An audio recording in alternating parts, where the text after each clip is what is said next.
Sentence improvement से, grammar से, sentence improvement grammar से ये क्वेश्चन है। तो बेटा इसमें एरर बताइए। देखो कितना इजी। देखो कुछ क्वेश्चंस है ना, मैंने आपको पहले ही बताया, कुछ क्वेश्चंस में इसलिए नहीं लाता कि आप उन्हें सोल्व कीजिए, ना ना, वो सॉल्यूशन के लिए नहीं है। कुछ क्वेश्चंस मैं सिर्फ इसलिए लेकर आता हूं, कुछ क्वेश्चंस मैं सिर्फ इसलिए लेकर आता हूं कि आप देखिए कि कितना इजी भी पूछता है, पढ़ते के साथ ही आंसर पता चल जाए। तो आप इन सब चीजों को भी देखिए, तो जिसे पढ़ते के साथ ही पता चल गया होगा। It is reported that she has been, तो बेटा हैज हैव वाली वर्ब है, और बेटा हैव वाली वर्ब के साथ वर्ब की थर्ड फॉर्म आती है।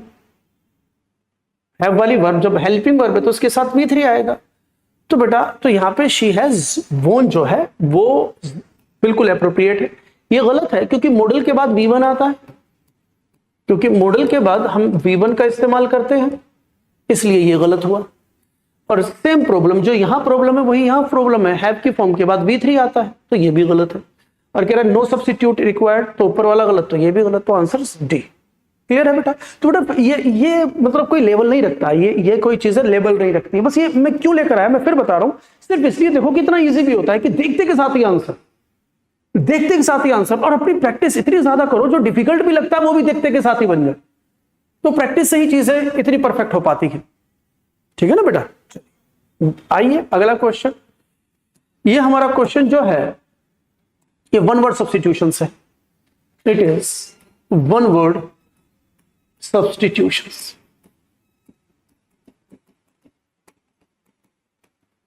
It is one word substitution. अब बेटा इसके अंदर थोड़ा रीडिंग का पॉइंट है। अब जिस बच्चे को इसका रीडिंग क्लियर नहीं हो पा रहा है कि भाई ये जो लिखा है ये क्या रहा है, इसका रीडिंग क्लियर नहीं हो पा रहा है, तो बेटा वो आंसर नहीं दे पाएगा। और जिसको रीडिंग क्लियर हो गया उसका आंसर ऐसे, अरे ये तो अरे इतनी आसान बात पूछ ली। तो यहां पर पॉइंट आता है understanding A question is half answer. Understanding A question is half answer. ओए किंग जॉन्ग, सही से भाषा से लिख, क्या बोल रहा है पता नहीं, क्या क्या लिख रहा है, चिंग चिंग पोंग पोंग, पता नहीं क्या क्या लिख रहा है तू। कुछ भी लिख रहा है। हाँ जी, तो बेटा इस बात को समझे, क्या कह रहा है, एन ऑर्डर ऑफ लॉ, कानून का कानूनी रूप से एक ऑर्डर दिया जाता है जिसके अंदर आवश्यकता होती है लोगों को टू रिमेन इंडोर्स, कि कानूनी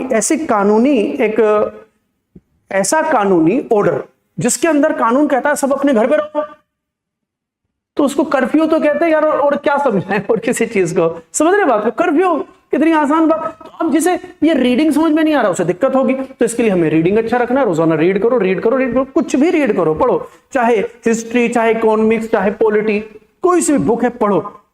और बेहतर होती है छठी 6th क्लास से लेकर 10th क्लास तक की आप पॉलिटी, इकोनॉमिक्स, सिविक्स, इन बुक्स को इंग्लिश में पढ़ो, नॉवेल्स पढ़ो, कुछ भी पढ़ो इंग्लिश में, न्यूज़पेपर पढ़ो, बहुत सारी चीजें।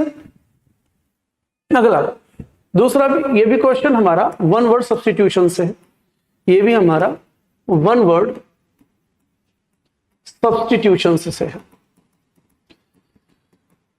अगर मैं इन चारों के मीनिंग बताऊं तो हॉर्टिकल्चरिस्ट होता है बागवानी करने वाला, बागवान, इसको हम कहेंगे बागवान, जो प्लांट्स को उनकी केयर करता है, प्लांट्स को अच्छे से समझता है कि किस मिट्टी में कौन सा पौधा लगाना चाहिए, पौधों की केयर कैसी करनी चाहिए।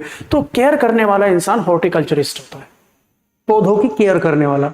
बोटनिस्ट क्या होता है? बोटनी बेसिकली एक सब्जेक्ट है जो प्लांट लाइफ पर है। तो कहता है ये क्या है? Scientific study of plant life, जो पौधों की जो जिंदगी है उनके ऊपर जो साइंटिफिक स्टडी है उसे करने वाला, तो साइंटिफिक स्टडी को करने वाला बोटनिस्ट, वो इंसान, वो पर्सन। गार्डनर हम सब जानते हैं ये माली होता है, ये माली। फ्लोरिस्ट होता है जो फूलों को बेचता है, वन हु सेल्स फ्लावर्स, जो फूलों को सिर्फ बेचने का काम करता है, जो फूलों को बेचने का काम करता है। और इसके अंदर एक है ना रूट वर्ड आ रहा है फ्लोरिस्ट, फ्लर। तो जहां ये फ्लर होता है ये फ्लावर की ही बात करता है, एक रूट वर्ड है, लिख ले रहे हो, फ्लावर की बात करता है। तो ये फूलों को बेचने का काम करता है। जो जाते हैं ना बेटा, क्या कहते हैं, मंदिर के अंदर जो फूल चढ़ाने होते हैं, तो फूल बेचने वाला वो भी फ्लोरिस्ट। और जो क्या कहते हैं, वैलेंटाइंस डे पे आप फूल लेके देते हो ना अपने अपने दोस्त या दोस्तनी को, तो वो जिससे खरीदते हो उसे फ्लोरिस्ट कहते हैं। समझ में आया बात? अब ये देख लो क्या बोल रहा है, one who sells and arranges cut flowers, जो फ्लावर्स होते हैं उनको काट करके उनको अरेंज करता है, बुके बनाता है और उन्हें बेचता है, ऐसे इंसान को फ्लोरिस्ट। तो डी हो जाएगा। ठीक है बेटा? हाँ जी।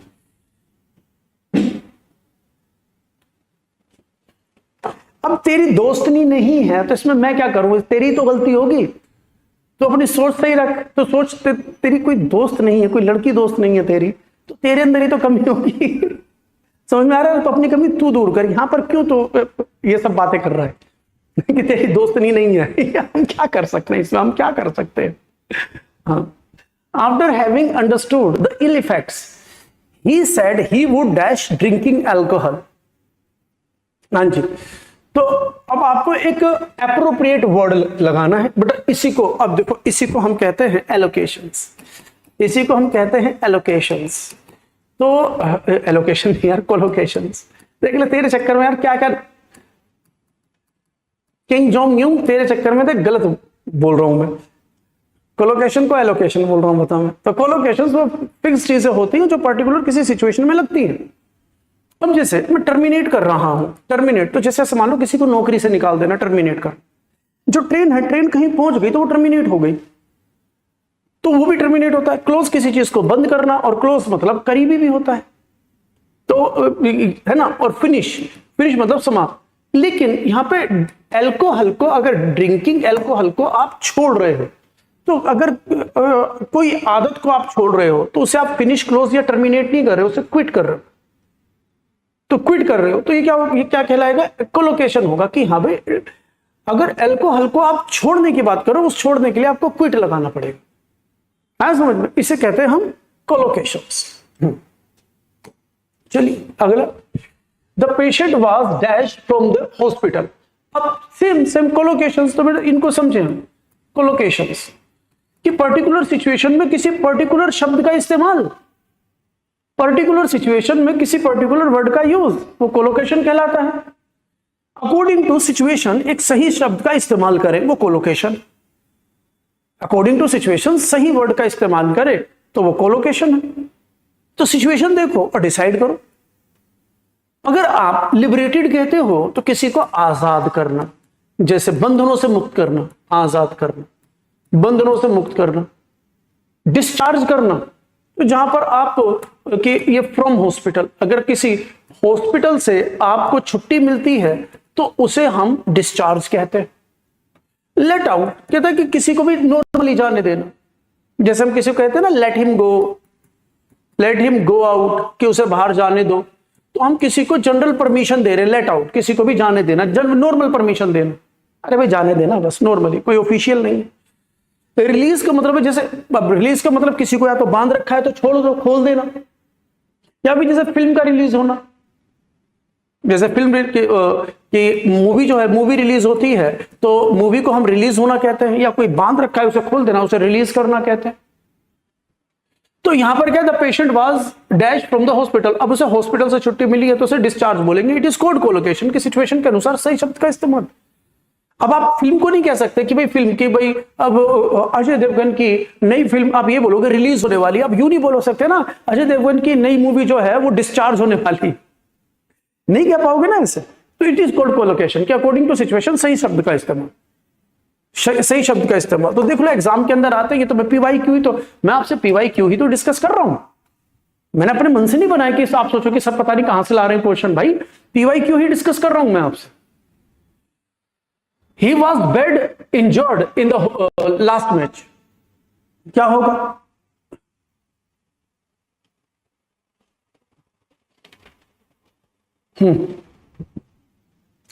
तो देखो, वो he was injured, वो घायल हो गया। कैसे? बहुत बुरी तरह से। बैड एडजेक्टिव है, वर्ब को डिस्क्राइब करने वाला वर्ड एडवर्ब। तो यहां पर आपको लिखना पड़ेगा he was badly injured, वो बुरी तरह घायल है। he was badly injured, वो बुरी तरह घायल हो गया। तो यहां पर आपको एडजेक्टिव का एडवर्ब बनाना पड़ेगा क्योंकि वर्ब को डिस्क्राइब करने के लिए हम एडवर्ब का इस्तेमाल करते हैं, वर्ब को डिस्क्राइब करने के लिए हम एडवर्ब का इस्तेमाल करते हैं, वर्ब को डिस्क्राइब करने के लिए एडजेक्टिव नहीं। बैडली इंजर्ड, तो यहां पर बैड की जगह बैडली होगा ना बेटा। आप कंपैरेटिव गुरु, गुरु बेटा आप इसके अंदर बैडली को, बैड को वर्स कर रहे हो, कंपैरेटिव क्यों बना रहे हैं बेटा? कंपैरेटिव तब बनता है जब दो पर्सन प्लेस और थिंग में कंपैरिजन होता है, जब तुलनात्मक बात होती है, जब 1 to 1 कंपैरिजन होता है, एक का एक से तुलना की जाती है, तब हम कंपैरेटिव डिग्री लगाते हैं। ये कंपैरेटिव डिग्री नहीं, उसकी घायल होने को दर्शा रहा है। समझ में आया गुरु बेटा? चलिए अगला नेक्स्ट क्वेश्चन आपकी स्क्रीन पर। My sister and I work very hard, nevertheless my brother does not do any task assigned to me.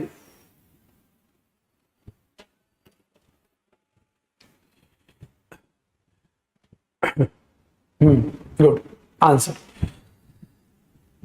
Nevertheless जो होता है ना, वो होता है बेसिकली इन स्पाइट ऑफ। ऐसे मानो अगर मैं इधर इन स्पाइट ऑफ लगाऊं तो क्या ये सही है? मीनिंग निकालो, इसका मतलब होता है के बावजूद। इन दोनों का मतलब हो जाएगा के बावजूद। तो सिचुएशन देखो कि क्या ये सही है तो कहीं और है, और अगर ये गलत है तो फिर यहां क्या होना चाहिए। तो मैं आपकी जानकारी के लिए आपको थोड़ा सा समझा दूं, नेवरदिलेस, इन स्पाइट ऑफ, इनके स्थान पे आप बट लिखा, क्योंकि यहां पर कॉन्ट्राडिक्शन की बात है। आप पढ़ के देखेंगे यहां कॉन्ट्राडिक्शन, विरोधाभास की बात है। विरोधाभास, दो अपोजिट सिचुएशंस। जब दो अपोजिट सिचुएशंस होती हैं, तब हम बट लगाते हैं। देखो कैसे, माई sister and I work very hard, कि मैं और मेरी सिस्टर तो बहुत काम करते हैं, लेकिन जो मेरा भाई है ना, does not do any task assigned to him, कि मेरा जो भाई है वो बिल्कुल भी काम नहीं करता, जो काम उसे दिया जाता है वो बिल्कुल नहीं करता। हम काम करते हैं लेकिन वो नहीं करता, तो अपोजिट है, हम कर रहे हैं वो नहीं कर रहे, तो अपोजिट हो गया, तो आपको बट देना पड़ेगा। क्लियर हो गया? तो यहां पर जो एरर होगा, इन प्लेस ऑफ नेवरदिलेस आपको यूज करना पड़ेगा बट। क्लियर है? चलिए आप अगला क्वेश्चन बनाइए। अगला क्वेश्चन आपकी स्क्रीन पर। तब तक मैं वाटर ड्रिंक लूं, पानी पी लूं, यार प्यास लग रही है, गला सूख गया।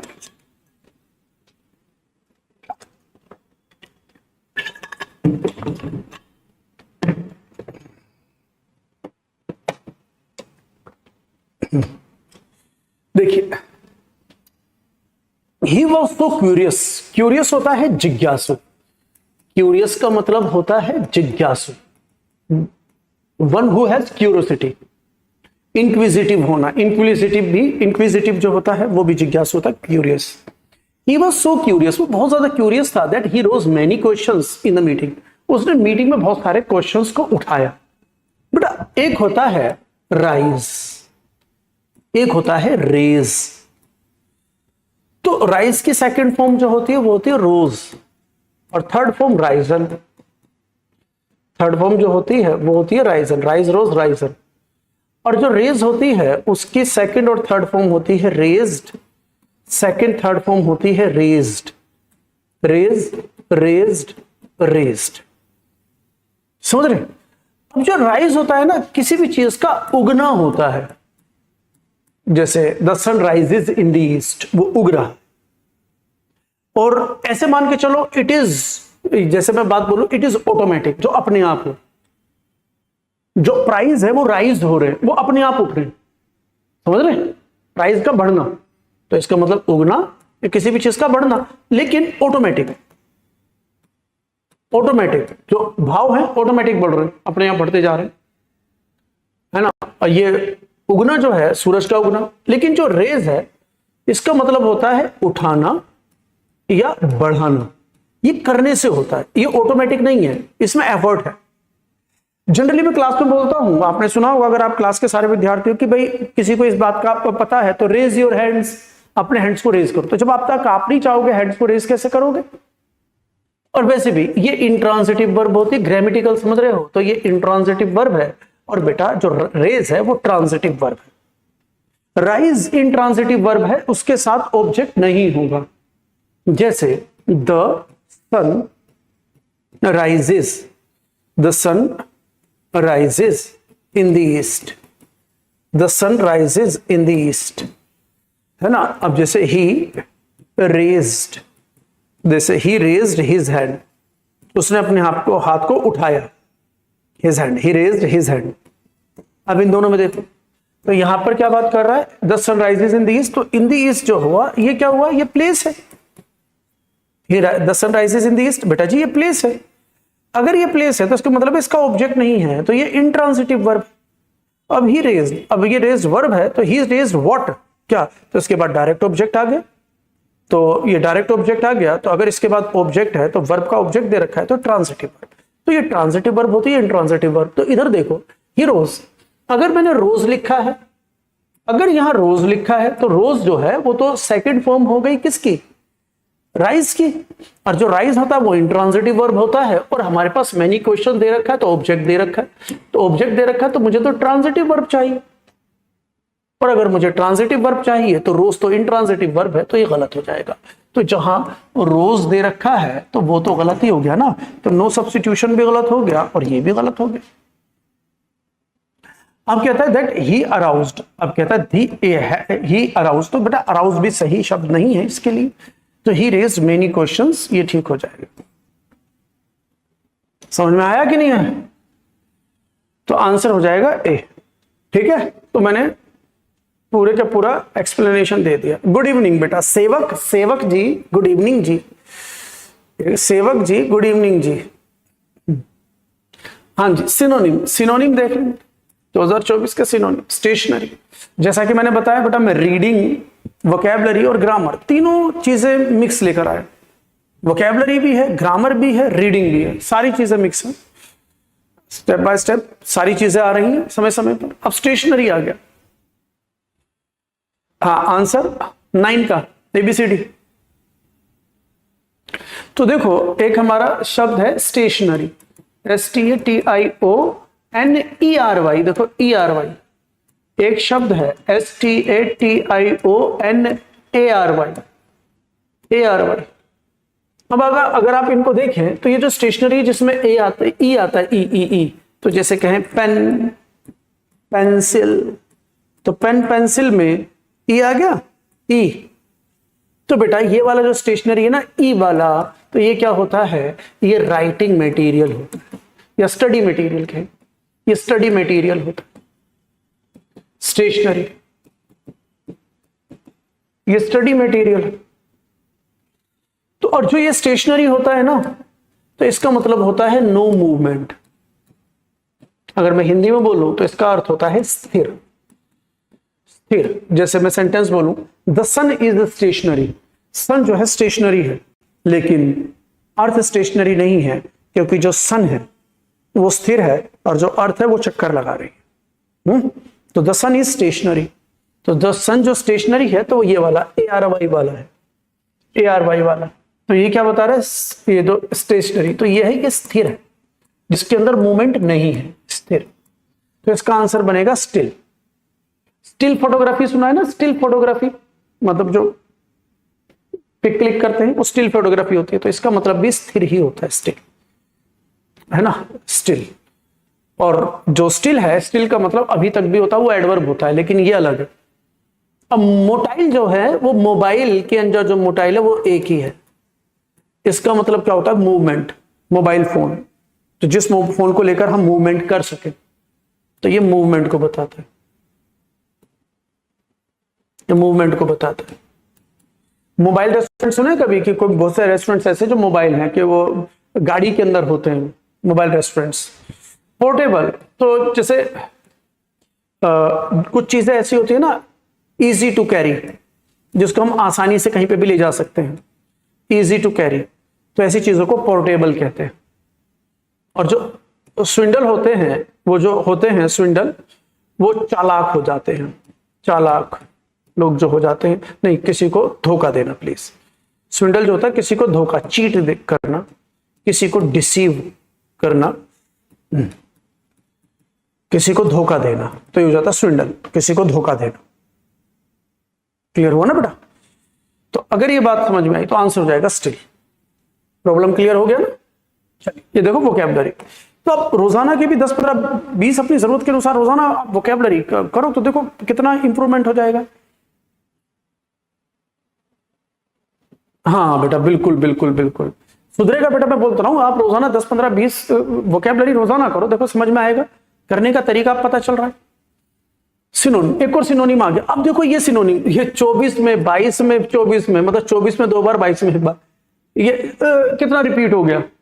और मैं बताता हूँ ये रिपीटेटिव है, वर्ड्स भी रिपीटेटिव है। और क्या कहते हैं, जो क्लास के अंदर अब मैं शुरू भी कर रहा हूं तो मैं PYQ ही शुरू कर रहा हूं। अब मैं जो ऑफलाइन क्लासेस है उनमें PYQ शुरू कर रहा हूं, तो यही कि यार रिपीटेटिव है वर्ड्स। प्यूगनेशियस कि 3 बार आ गया, देखो तीनों बार मैं लिख के लिया हूं, और सेकंड शिफ्ट में आया तीनों बार Tier 1 प्यूगनेशियस। तो इसका मतलब होता है क्वेरलसम। इसका जो सिनोनिम है क्वेरलसम, अगर हिंदी में बोलूं तो इसका मतलब होता है लड़ाकू, झगड़ालू, लड़ाकू झगड़ालू, इसका मीनिंग क्या होता है। तो इसका जो सिनोनिम बनेगा ना दैट इज बेलिजरेंट। बेलिजरेंट भी होता है क्वेरलसम, लड़ाकू झगड़ालू, क्वेरलसम, क्वेरलसम लड़ाकू झगड़ालू।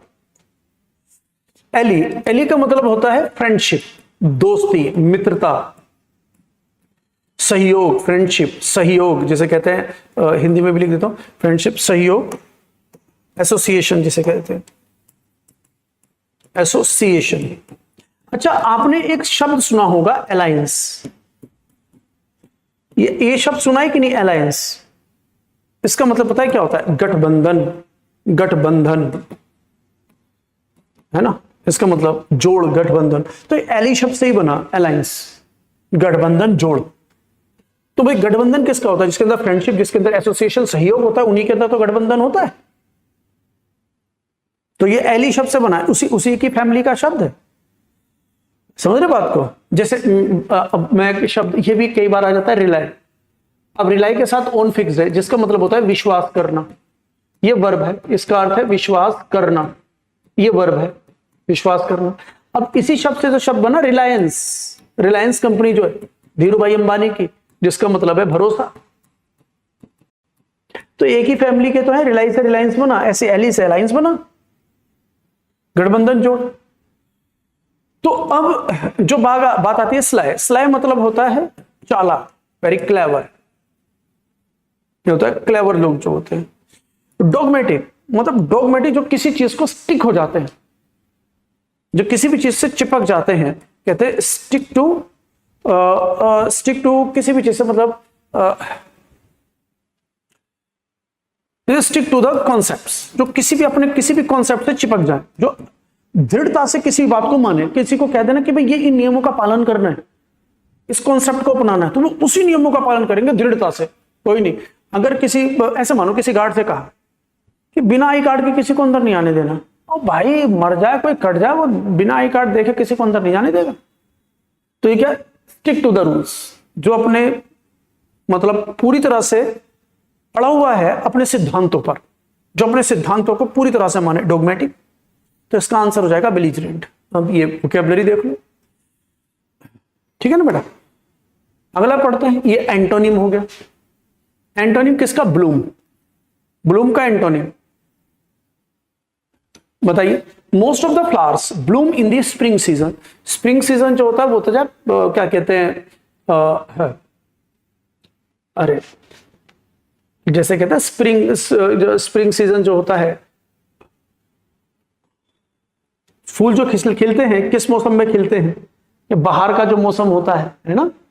तो जो स्प्रिंग सीजन जिसके अंदर बाहर होती है, तो जो बाहर का सीजन होता है उसके अंदर फूल खिलते हैं, खिलना, फूल जो है वो खिल जाते हैं उसमें। और जो समर होती है, जो गर्मी का सीजन होता है, तो इसका एंटोनिम, तो भाई फूल अगर खिलते हैं तो इसके अंदर क्या होता है, इसके अंदर नहीं खिलते। अब नहीं खिलने को क्या कहते हैं हम, दैट इज विथर, जैसे कहते हैं मुरझा जाना, जैसे कहते हैं मुरझा जाना।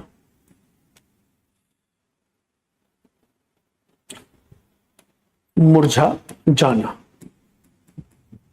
समझ रहे? फ्लश के दो मीनिंग है। एक इसका मतलब होता है कि वॉश अवे, किसी भी चीज को धोकर दूर कर देना, फ्लश कर देना, वॉश अवे, पानी से धो देना किसी भी चीज को। एक फ्लश का मतलब होता है ब्लश करना। ब्लश करना तो चेहरा जैसे शर्म से लाल हो जाता है ना, उसे कहते हैं ब्लश। तो फ्लश और ब्लश सिनोनिम, इसके दोनों मीनिंग हो जाते हैं। और फ्लरिश और जो ब्लूम होता है ना, वो बिल्कुल, ये जो ब्लूम है इसका सिनोनिम है। खिलना, फलना, फूलना, खिलना, फलना, फूलना। अगर वो सिनोनिम कहता तो इन तीनों दोनों में से एक हो सकता था, लेकिन वो एंटोनिम कह रहा है तो विथर हो जाएगा। बसंत, बसंत का जो बाहर जो बसंत का जो मौसम होता है, बसंत, उसे कहते हैं स्प्रिंग सीजन। क्लियर हो गया बेटा? तो देखो अब इतनी वोकेबलरी आपको मिल गई। आंसर भी विथर, 2024 में, पिछले साल का ही है। अगला one word substitution. A place where fruit trees are grown. एक ऐसी जगह जहां पर फ्रूट ट्रीज आर ग्रोन, जहां पर फल के पेड़ उगाए जाते हैं, जहां फल के पेड़ उगाए जाते हैं, ऐसी जगह को क्या कहते हैं? है ना? बताओ बताओ बताओ बताओ बताओ। 12 का ABCD, 12 का ABCD। तो बेटा ऑर्चर्ड, इसका आंसर होगा ऑर्चर्ड। इसे कहते हैं फलोद्यान, इसे कहते हैं फलोद्यान, फलोद्यान। तो फलोद्यान की बात करें तो इसे कहेंगे हम फल का उद्यान। उद्यान मतलब गार्डन, ऐसा गार्डन जहां पे फल उगाए जाते हैं। तो आंसर हो जाएगा इसका ऑर्चर्ड। गार्डन हम जानते हैं ये बगीचा होता है, इनका तो वैसे लिखने का कोई वो नहीं, बगीचा। हाँ ये देख लो, ये क्वे, क्वे जो होता है किसी भी चीज का घाट। जैसे ये इसका सिनोनिम बंदरगाह होता है, लेकिन जो बंदरगाह होती है ना वो बड़ी होती है, बड़े बड़े शिप आते हैं। जहां छोटी छोटी नाव लग जाती है ना, एक जगह छोटी छोटी नाव एक जगह लग जाती है, उन्हें घाट कहते हैं। म्यूजियम हम जानते ही हैं, जहां पर चीजों को शो पीस के लिए रखा जाता है, तो उसे हम म्यूजियम कहते हैं। अजायब घर कहते हैं हिंदी में। म्यूजियम पता ही होगा, हर किसी को पता होता है। गार्डन भी पता है, बस ऑर्चर्ड और क्वे याद रखें, ऑर्चर्ड और क्वे याद रखें। चलिए अगला, idioms and phrases. My uncle lives in New York. मेरे अंकल न्यूयॉर्क में रहते हैं। So I only see him once in a blue moon. मेरे अंकल वो न्यूयॉर्क में रहते हैं, इसीलिए मैं उन्हें डैश टाइम में मिलता हूं। तो नॉट वेरी ऑफन मिल पाता हूं, मंथली मिल पाता हूं, वीकली मिल पाता हूं, वेरी ऑफन। तो टाइम की बात कर रहा है, तो मैं उनको कैसे मिल पाता हूं? Very often, not very often, monthly, weekly. चलो हाँ बैंक, बिल्कुल बैंक भी हो सकता है, लेकिन सिनोनिम है। लेकिन बैंक अलग होता है, क्वे अलग होता है। समझ रहे? बैंक अलग है, क्वे अलग है। समुद्री किनारा जो होता है ना, उसे हम बैंक कहते हैं। बीच जिसे कहते हैं, बीच और बैंक एक ही होता है। लेकिन ये जो हो जाएगा, ये घाट होते हैं जहां पर आप कोई सामान उतार सकें। आप हर जगह सामान नहीं उतार सकते। जहां पर पड़े सीमेंट से चीजें बनाई जाती हैं, सीमेंट से फर्श वगैरह बनाया जाता है कि आप सामानों को उतार सकें। ठीक है, कभी बनारस में जाओ, मैं होकर आया हूं बनारस में, घाट पर गया हूं, तो वो घाट है, तो उन्हें कुएं कहते हैं। तो बेटा वन से, तो इसकी हिंदी देखो, इसकी हिंदी क्या होती है? वन से ब्लूम इन की हिंदी देख लो, हिंदी बढ़िया। ईद का चांद, अब ये भी ईद गई है। अगर हम कहते हैं किसी से, तो तू तो ईद का चांद हो गया, ना तू तो ईद का तो मिलता ही नहीं, तू तो ईद का चांद हो गया, कह देते हैं ना, ये कहावत है, ईद का चांद होना। तो इसका मतलब है बेहद कम, बहुत कम। इसका मतलब है बहुत कम, कि तू तो ईद का चांद हो गया, कि मैं उससे मिलता हूं once in a blue moon. बहुत कम मिल पाना, तो नॉट वेरी ऑफन, कि वेरी ऑफन नहीं मिल पाते, बहुत कम। तो आंसर हो जाएगा इसका A, once in a blue moon, Eid का चांद होना। क्लियर हुआ? नॉट वेरी ऑफन, कि बहुत जल्दी नहीं मिल पाता, क्योंकि वो कहां रह रहे हैं? देखो वो बोल दे रहा, रह भी तो अब्रोड रहे ना, न्यूयॉर्क में, तो फिर जल्दी जल्दी मिलना कैसे होगा? बहुत कम मिलना होगा। ये हम खुद भी आइडिया लगा सकते हैं कि भाई इसको हटाकर इनमें से कोई एक लेना है। तो न्यूयॉर्क में रहते हैं, तो यार हर हफ्ते तो कैसे मिलेगा? जल्दी जल्दी, वेरी ऑफन, जल्दी जल्दी कैसे मिलेगा? और न्यूयॉर्क में रहते हैं तो मंथली, हर महीने मिलेगा। न्यूयॉर्क में रहते हैं तो मैं दिल्ली रहता हूं और इंदौर में पढ़ाता हूं, हर महीने तो मैं नहीं जा पाता। अब यूएस में कोई, न्यूयॉर्क में कोई कैसे जा पाएगा? इसका मतलब हम बड़ी जल्दी जल्दी नहीं मिल पाते, बहुत समय हो जाता है मिले। तो जनरली भी देखे तो यही आंसर होगा अगर किसी को ये भी ना पता हो तो, ठीक है ना, क्योंकि ऑप्शन ही तो देना है, कह रहा है इसका ये बताओ मीनिंग। बिल्कुल। अगला लेते हैं, who invited you to this party, passive voice. ओए किम जोंग यूंग, तू ये सब मत लिख, समझ में आई बात है, ऐसी भाषा में लिख समझ में आए, ये चाइनीज भाषा मत लिख तू, एक बार समझ ले लल्ला, ऐसे क्या समझ में आएगा, ऐसे समझ में क्या आएगा। Who invited you to this party, तो सबसे पहले वर्ब देखा कर, सबसे पहले वर्ब मैंने आपको पहले बताया, तो इसमें क्या है, इनवाइटेड। अगर मैं इनवाइटेड की बात करूं तो ये वर्ब की सेकंड फॉर्म है V2, और वर्ब की सेकंड फॉर्म को हम किस में चेंज करते हैं, was verb plus V3, passive voice में वाज वर्ब प्लस V3। सबसे पहले वर्ब देखा करो, वर्ब का सब सारी वर्ब का याद कर लो भाई, पूरे टेंस की वर्ब का, मॉडल की वर्ब का याद करो, कौन से किसका कौन सा पैसिव वॉइस बनेगा, इंडेफिनिट का, कॉन्टिन्यूअस का, परफेक्ट का, परफेक्ट कॉन्टिन्यूअस का तो होता ही नहीं, और मॉडल का, इनका याद कर लो। तो इनवाइटेड है तो वाज वर्ब प्लस V3 का है, तो यहां देखो R प्लस V3 तो गलत हो गया, सबसे पहले वर्ब देखा करो, R प्लस V3 गलत, तो वर्ब प्लस V3 या तो ये है वर्ब प्लस V3 या फिर ये, तो मतलब आंसर जो वर्ब प्लस V3 तो आंसर सी या डी में। लेकिन इंटेरोगेटिव है, तो जब भी हम इंटेरोगेटिव स्ट्रक्चर बनाते हैं तो बेटा ये ध्यान रखिए, हेल्पिंग और पहले सब्जेक्ट बाद में, और at the end of the sentence question mark. तो जब भी आप इंटेरोगेटिव बनाओगे तो हेल्पिंग और पहले सब्जेक्ट बाद में लिखो, हेल्पिंग और पहले सब्जेक्ट बाद में लिखो। तो आप देखें यहां सब्जेक्ट पहले है और हेल्पिंग और बाद में, तो गलत हो, क्योंकि सेंटेंस इंटेरोगेटिव, तो आपको हेल्पिंग और पहले देना पड़ेगा, तो हेल्पिंग और पहले और सब्जेक्ट बाद में। क्लियर हुआ, तो आंसर डी। आगे बच्चे समझे, सबसे पहले वर्ब देखा करो, पैसिव वॉइस में सबसे पहले वर्ब देखा करो। Don't let Dylan fool you. अब देखो ये बढ़िया क्वेश्चन है, इसे बनाओ, ये बढ़िया question.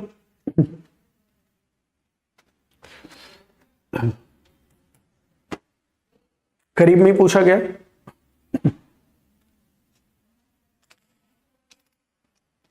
Don't let Dylan fool you. तो देखो अब मैं बात कर रहा हूं, मेरे को पैसिव वॉइस बनाना है, तो पैसिव वॉइस बनाने के लिए मुझे B प्लस V3 चाहिए, ये ध्यान रखो, पैसिव वॉइस बनाने के लिए मुझे B प्लस V3 चाहिए। तो यहां B प्लस V3 है, और देखो यहां पर भी B प्लस V3 है, क्लियर है, लेकिन यहां B फुल, यहां B प्लस V3 नहीं है, तो ये गलत। यहां B plus V3, but imperative को परफेक्ट नहीं बनाएंगे, इंपेरेटिव को परफेक्ट नहीं बनाएंगे, तो ये भी गलत। तो या तो ये आंसर या ये आंसर, और दोनों में फर्क क्या है, दोनों में फर्क है एवर का। तो क्या इधर एवर दे रखा है, इधर एवर दे ही नहीं रखा, ये बेवजह लगा रखा है, दोनों में सिर्फ एवर का ही तो डिफरेंस है, दोनों ठीक है, तो इसका मतलब ये गलत, ये सही। अगर इधर एवर होता तो आपको इधर एवर देना पड़ता, तो आंसर ए। तो जब सही ना पता हो गलत काटते हुए चलो, एलिमिनेशन मेथड। तो आप क्या करेंगे भाई, इंपेरेटिव है, पैसिव वॉइस कोई भी बना रहे हो B प्लस V3 चाहिए, और B प्लस V3 सिर्फ इन दोनों में है, और इसके अंदर है नहीं, इसके अंदर B प्लस V3, इसमें परफेक्ट बना दिया, परफेक्ट में लगता है B प्लस V3। क्लियर हुआ कि नहीं, तो हमारा आंसर हो जाएगा ए। अगला narration, direct indirect speech, narration, direct indirect speech, answer बताओ। He said let us wait for the award, he said let us wait for the award.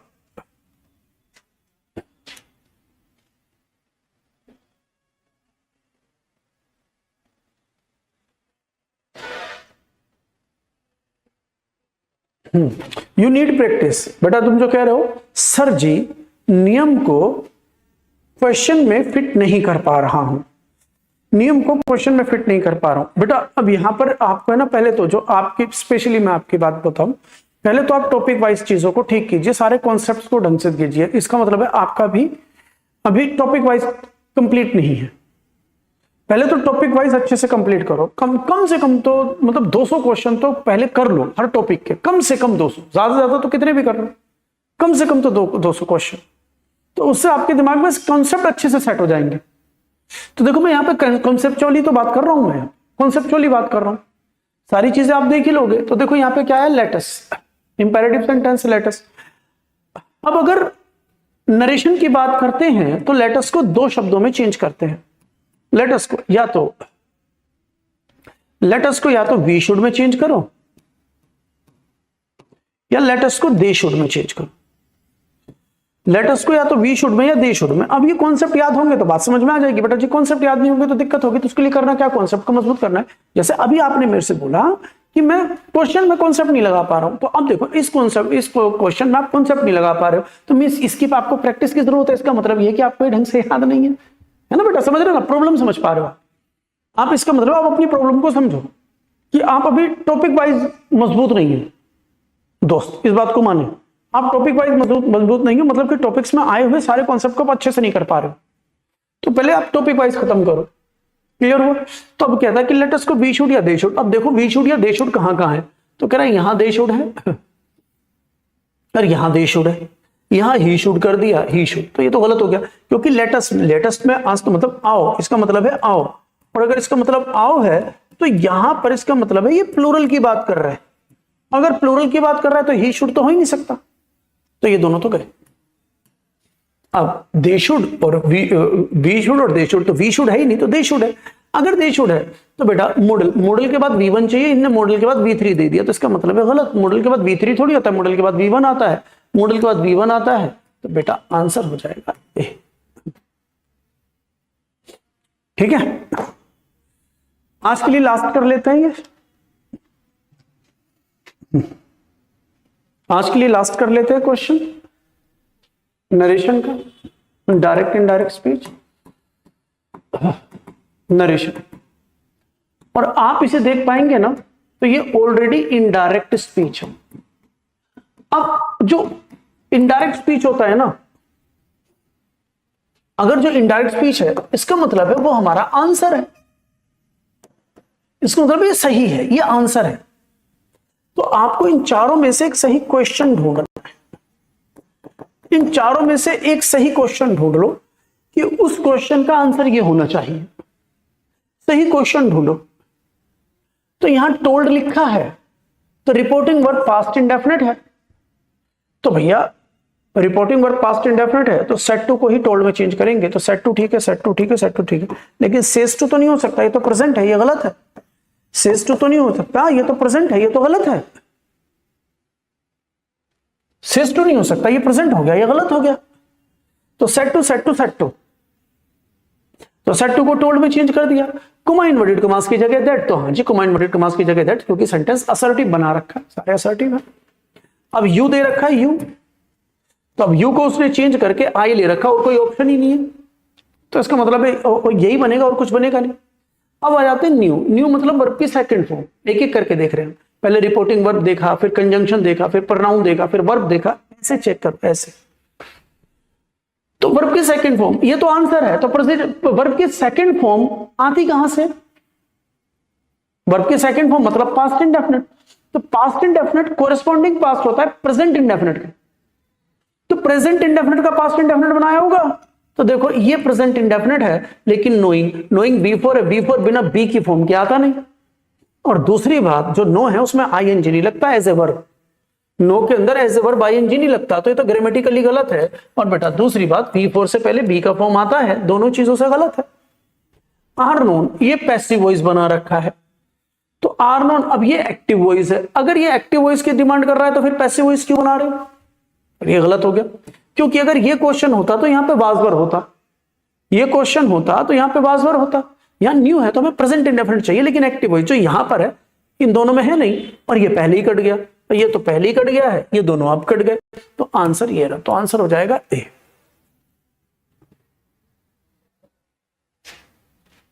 अब किंगजम ज्यादा फिल्में देखता है, जो डायलॉग मार रहा है, अब अच्छा नहीं लगा है, आप नहीं आए हैं, डायलॉग मार रहा है। चल अब मैं डेली आऊंगा, ठीक है, अब तेरे को अच्छा लगेगा। ठीक है बच्चे, तो आज के लिए इतनी क्लास रखते हैं। आज हमने 17 क्वेश्चंस डिस्कस किए हैं। मिलते हैं अगली क्लास वही ब्लैंक एरर सेंटेंस इंप्रूवमेंट के साथ, और साथ साथ वोकैबुलरी, ग्रामर और रीडिंग स्किल तीनों को लेकर कल मैं फिर आता हूं। तब तक के लिए see you, tata, bye bye, good night, sleep tight. जय हिंद, जय भारत।